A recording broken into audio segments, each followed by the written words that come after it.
अवधूत चिंतन श्री गुरुदेव दत्त. श्री स्वामी समर्थ. दिगंबरा दिगंबरा श्रीपाद वल्लभ दिगंबरा. दिगंबरा दिगंबरा श्रीपाद वल्लभ दिगंबरा.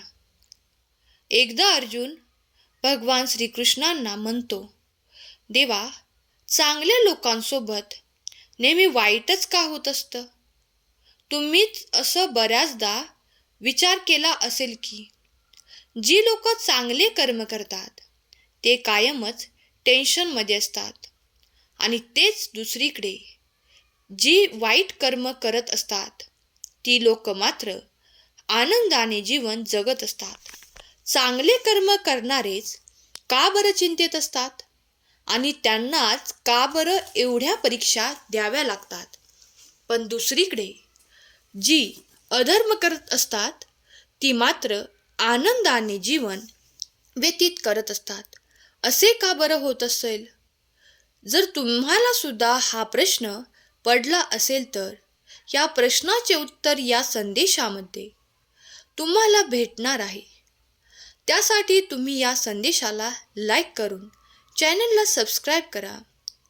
जे भगवद्गीतेमध्ये लिहिलेलं आहे ते श्रीकृष्णाने अर्जुनाला सांगितलं आहे. भगवद्गीतेमध्ये सांगितलेल्या कथेनुसार जेव्हा आपण अर्जुनाच्या मनामध्ये कोणती द्विधा निर्माण झाली आहे ते श्रीकृष्णाजवळ सांगत असतो, तेव्हा ती एक वेळी अर्जुनाने भगवान श्रीकृष्णाजवळ जाऊन त्यांना बोलले की, भगवान, मला एक प्रश्न पडला आहे आणि मला त्याचे उत्तर तुमच्याकडून हवे आहे. श्रीकृष्णाने विचारले, कोणता प्रश्न पडला आहे? तेव्हा अर्जुन म्हणतात, मला हे जाणून घ्यायचे आहे की चांगल्या लोकांसोबतच नेहमी वाईट का होतं, पण तेच वाईट लोक नेहमी आनंदात दिसतात. अर्जुनाच्या तोंडून अशी गोष्ट ऐकल्यानंतर श्रीकृष्ण हसले आणि ते बोलले, माणूस जसा विचार करतो तसंच अनुभवतो, तसंच काही होत नसतं. उलट अज्ञानामुळे ती गोष्ट खरी समजू शकत नाही. पण अर्जुन ही गोष्ट समजू शकला नाही आणि मग त्याच्यानंतर श्रीकृष्णाने त्याला उत्तर दिले, हे अर्जुना, मी तुला एक गोष्ट सांगतो, ती ऐकून तुला समजेल की प्रत्येक प्राण्याला त्याच्या कर्मानुसारच फळ मिळत असतं. प्रकृती ही प्रत्येकालाच त्याचा रस्ता निवडण्याची संधी देते. आता ते माणसांच्या इच्छेवर अवलंबून असते की त्याचा योग्य वापर करायचा आहे की अयोग्य, त्याला धर्माचा रस्ता निवडायचा आहे की अधर्माचा. गोष्टीला सुरू करताच श्रीकृष्ण बोलले, एका नगरामध्ये 2 पुरुष राहत होते. एक पुरुष व्यापारी होता. त्याच्या आयुष्यामध्ये धर्माला खूप महत्त्वाचे स्थान होते. तो पूजापाठ खूप मन लावून करायचा. दररोज मंदिरात जाऊन दानधर्म करायचा. रोज देवाची पूजा करायचा. पण तेच दुसरीकडे दुसरा पुरुष मात्र एकदम विरुद्ध होता. तो रोज मंदिरात तर जायचा पण तिथे पूजा करत नव्हता. तो मंदिराच्या बाहेरील चप्पल चोरायचा. त्याला दानधर्माचं काहीच घेणं देणं नव्हतं. काही दिवसानंतर एके दिवशी खूप जोरात पाऊस पडत होता. त्याच्यामुळे मंदिरामध्ये फक्त पुजारी सोडले तर दुसरे कोणीच नव्हतं. तर ही गोष्ट जेव्हा दुसऱ्या पुरुषाला समजते तेव्हा त्याच्या डोक्यामध्ये असा विचार येतो की हीच चांगली संधी आहे. मंदिरामध्ये चोरी करण्यासाठी पुजाऱ्याची नजर चुकून तो मंदिरातील सगळं धन चोरून पळून गेला. पण नेमकं त्याच वेळी धर्म आणि कर्मावर विश्वास ठेवणारी पहिली व्यक्ती मंदिरामध्ये येते आणि त्याच वेळी मंदिराचा पुजारी त्याला चोर म्हणून ओरडू लागतो आणि तिथे लोक एकत्र जमा होतात आणि त्या व्यक्तीला खूप मारतात. तिथून कसं तरी तो वाचतो आणि पळून जातो. नंतर पुढे जाऊन त्याचं नशीब त्याला साथ देत नाही. तो एका गाडीला धडकतो आणि जखमी होतो. मग तो व्यापारी लंगडत लंगडत त्याच्या घरी जाऊ लागतो. त्याला रस्त्यामध्ये तो दुसरा पुरुष भेटतो ज्याने त्या मंदिरातले धन चोरलेले असते.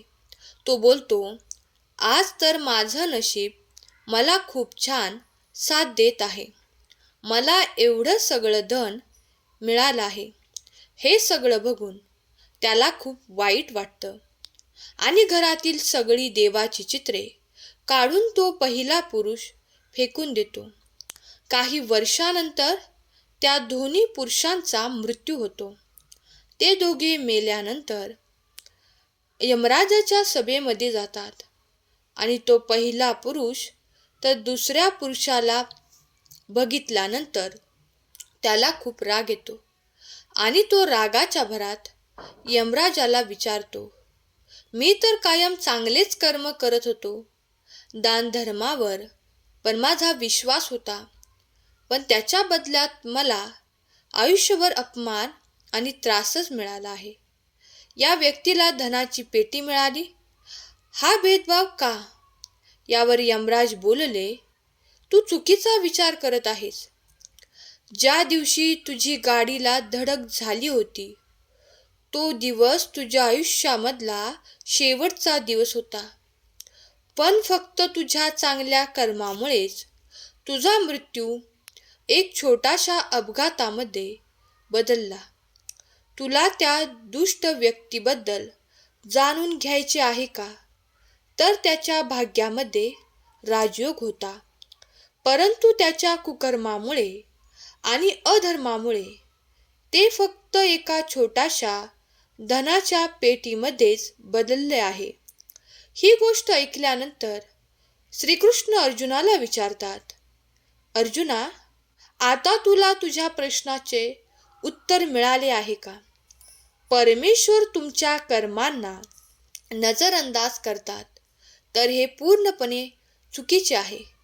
परमेश्वर आपल्याला कधीच कोणत्या रूपामध्ये काय देतात हे मनुष्याला माहीत नसतं. परंतु जर तुम्ही चांगलं कर्म करत राहिलात तर परमेश्वराची कृपा कायमच तुमच्यावर होत राहणार आणि आपल्या चांगल्या कर्मांना नेहमीच चांगले फळ पण मिळत राहणार. त्याचे फळ आपल्याला मिळतच राहते. जीवनामध्ये चांगले फळ मिळणारच आहे हे न विसरता कर्म केले पाहिजे. म्हणूनच मनुष्याचे कर्तव्य आहे की नेहमी चांगले कर्म करणे. श्रीकृष्णाने पण गीतेमध्ये हेच सांगितले आहे की कोणत्याही प्रकारे केलेले कर्म, चांगले कर्म हे वाया जात नाही. मग ते चांगले असो किंवा वाईट, पण तुम्ही चांगले कर्म करत राहा. त्याची परतफेड नक्कीच येणार आहे. फक्त तुम्ही चांगले कर्म ठेवा आणि देवावरती विश्वास ठेवा. जर तुम्ही सहमत असाल तर होय कमेंट करा. देव तुमच्या सर्व चांगल्या इच्छा पूर्ण करोत, तुम्हाला सुखात, आनंदात, ऐश्वर्यात ठेवोत, हीच स्वामी माऊली चरणी प्रार्थना. सतत श्री स्वामी समर्थ महाराजांच्या नामस्मरणात रहा, तुमचे कल्याण होईल. आजचा संदेश शेवटपर्यंत ऐकल्याबद्दल धन्यवाद. केलेली सेवा स्वामींचरणी अर्पण करते. श्री स्वामी समर्थ. जय जय स्वामी समर्थ.